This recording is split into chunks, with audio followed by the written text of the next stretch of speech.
welcome to Science Fiction, Race, and Racism, a video blog and channel about the most famous and influential works in science fiction and how they deal with issues of race, ethnicity, racism, prejudice, and intolerance. Both the best and the worst, the most groundbreaking and insightful, and the most callous and clueless. Science fiction has a long history of both being opposed to racism, prejudice, and intolerance, but also of conscious or unconscious racism. Science fiction fans, authors, and works are often said to be above, beyond, incapable of, and far past any prejudice. That is often the appeal of sci-fi, especially the most utopian works.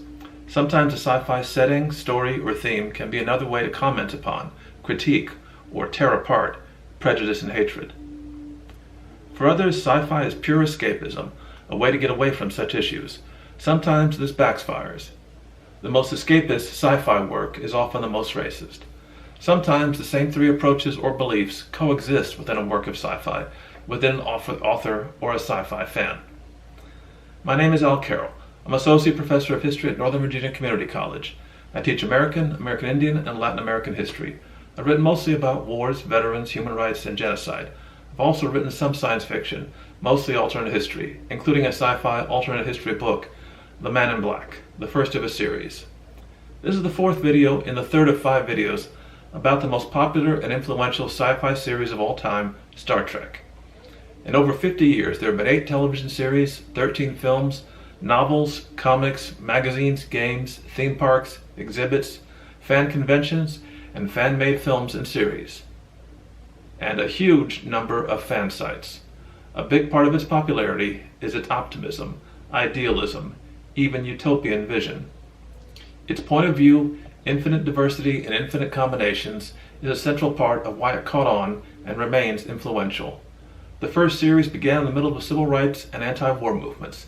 It had a multiracial cast in a time in which that was still very unusual. It had in Spock a mixed-race character, presented as mixed species, and mixed-race relationships at a time in which it was actually illegal in much of the rest of the world. But for all its powerful symbolism and arguments for a future where racism and prejudice were problems of the distant past, the series and films often showed themselves to still be very powerfully influenced by the racist assumptions of the time in which it was made. Start with something very obvious. Most of the original cast and crew were whites, European ancestry. Out of 8 regular characters, 6 of them were white, 5 of them white males. These proportions are roughly similar for the rest of the crew and the rest of Starfleet depicted.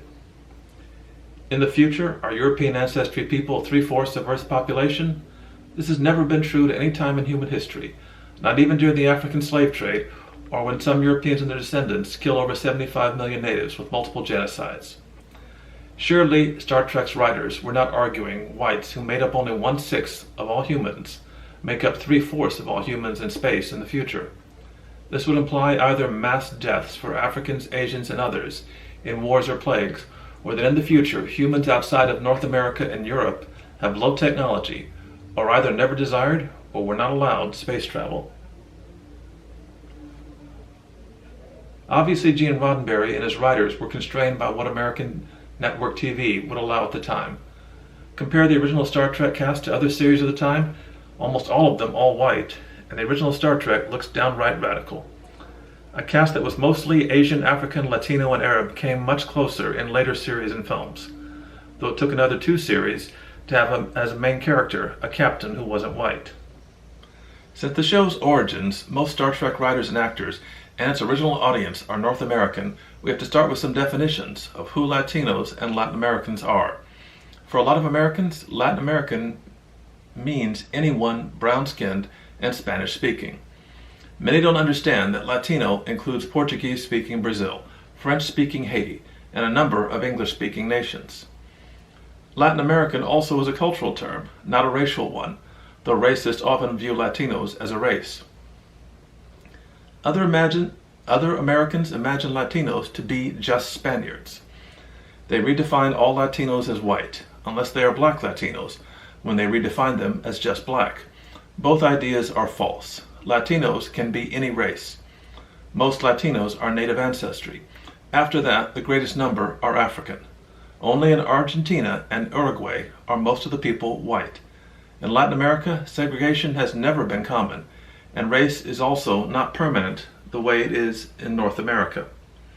Mixed race people, mestizos, mulattos, pardos, and others, are all seen as different groups as well. Nothing like the one-drop rule ever existed. How did Star Trek, a series dedicated to a future where racism is in the distant past, deal with Latinos who have a very fluid view of race and who jump racial categories all the time? How did a series trying to be anti-racist in a deeply segregated America in 1967 depict a people who were largely never segregated in their home territory, yet still face enormous racism, especially from white North Americans? Not well. The original series had only one major Latino role, only for a single episode, and he didn't even play a Latino. Khan Noonien Singh was an Indian dictator from India, played by Mexican actor Ricardo Montalban, who also portrayed him 20 years later in the second Star Trek film. The episode and film are remarkable in that Khan is one of the most vivid, subtle, and powerful performances in all of Star Trek. The original series also had Commodore Jose Mendez in a court-martial of James Kirk, but Mendez was played by a Jewish actor, Malachi Throne, with no attempt at an accent and no backstory. While there are certainly plenty of white and some Jewish Latinos, Spaniards tend to look more Mediterranean, not Northern European. A second Latino character was Lieutenant Jose Tyler, a Brazilian and English officer. Having a mixed character at that time was slightly brave, and it did give him a bit of a backstory, except that, again, he was not believably played, and by a red-haired, blue-eyed Canadian, Peter Duryea. A third Latino character in the original series was Lieutenant Esteban Rodriguez. Finally, he was actually played by a Latino, Perry Lopez, a Puerto Rican actor best known for the Chinatown film. For the Next Generation series, Gene Roddenberry originally intended the female security officer to be Latina.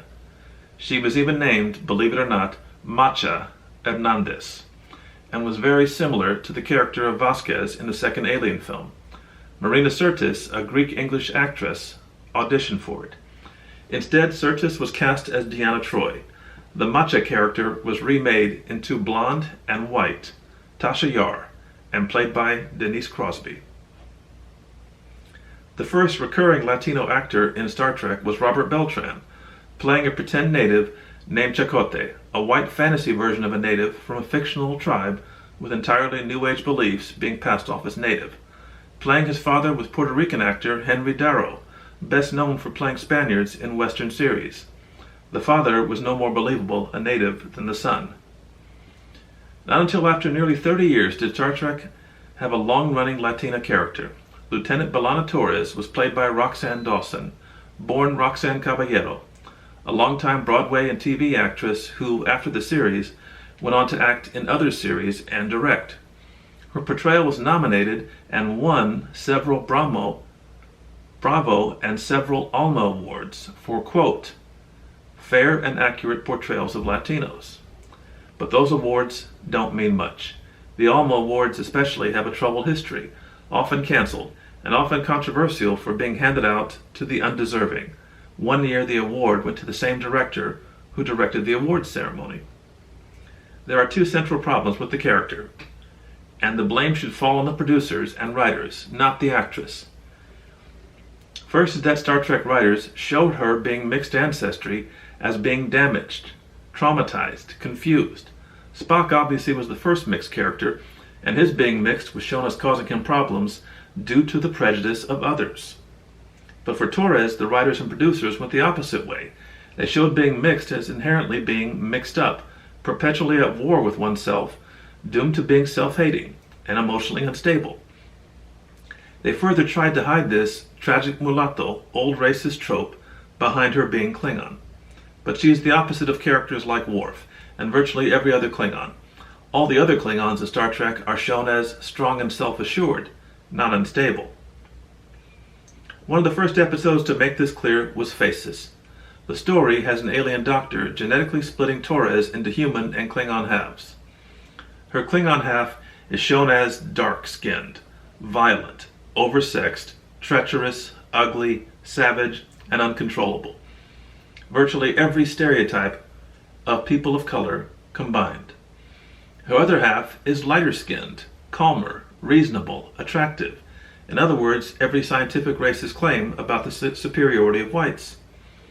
She tells of believing her father left her for her Klingon appearance. Writer and later producer Ken Biller originally wanted the episode to end with the human half only, its Klingon part killed off or dying.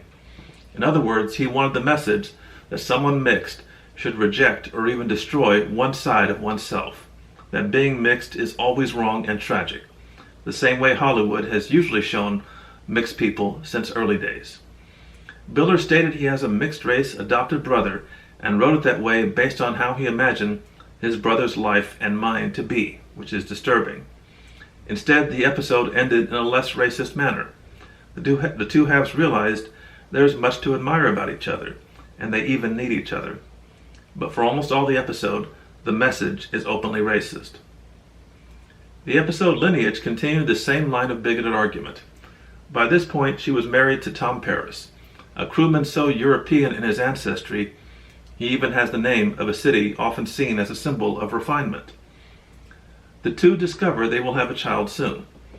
Torres is horrified her baby will have Klingon features. She wants to completely eliminate her child's non-human ancestry genetically, believing, without cause, that others will treat the child as a monster. This is not just racist self-hatred at its worst. It is the old one-drop rule brought into the future. She even alters the doctor's program to carry out this mutilation. In the end, she is stopped, but the child-abusing crime she almost committed, ethnic cleansing, in the doctor's words, is not even punished. That her choosing marriage and a child by a white male might be part of this pattern of self-hatred is never discussed. B'Elanna's self-hatred is blamed on her father, John Torres. Her parents are written as eloping to avoid others' objection to their marriage. Even in an enlightened future, John Torres' mother worried a Klingon was too oversexed for him to handle.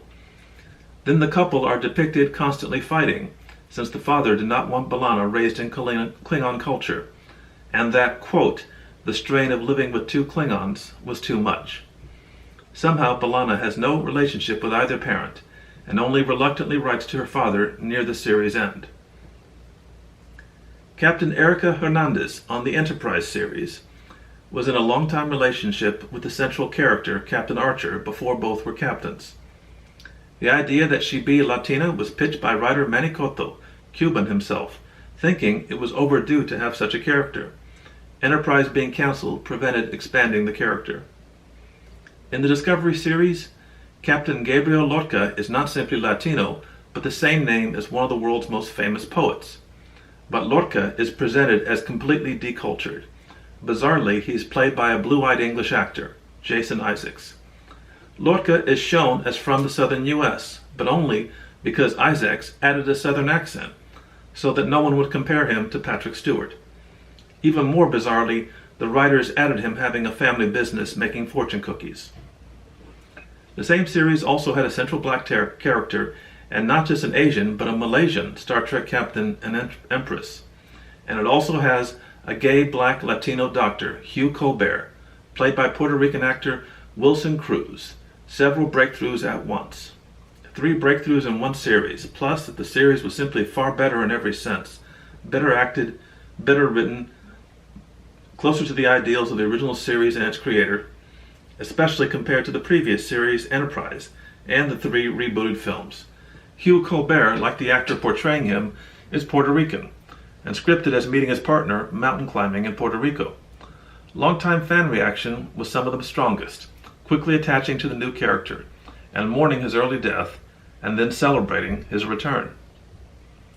All of Discovery's strength as a series came together so that most longtime Star Trek fans ignored how the Lorca character was whitewashed. Star Trek's white North American origins meant it failed to address Latinos, who are 1/10 of the world's people, and likely higher in the future. Except for one tragic mulatta stereotype, there was little mention or even appearances of Latinos, and then often portrayed by whites who were not believable, even one of its most recent characters. This is the end of the 5th video. I look forward to your comments and questions. Please repost freely, like, share, and comment. Next video we will discuss Star Trek and Middle Eastern peoples. This has been Science Fiction, Race, and Racism, video blog and channel.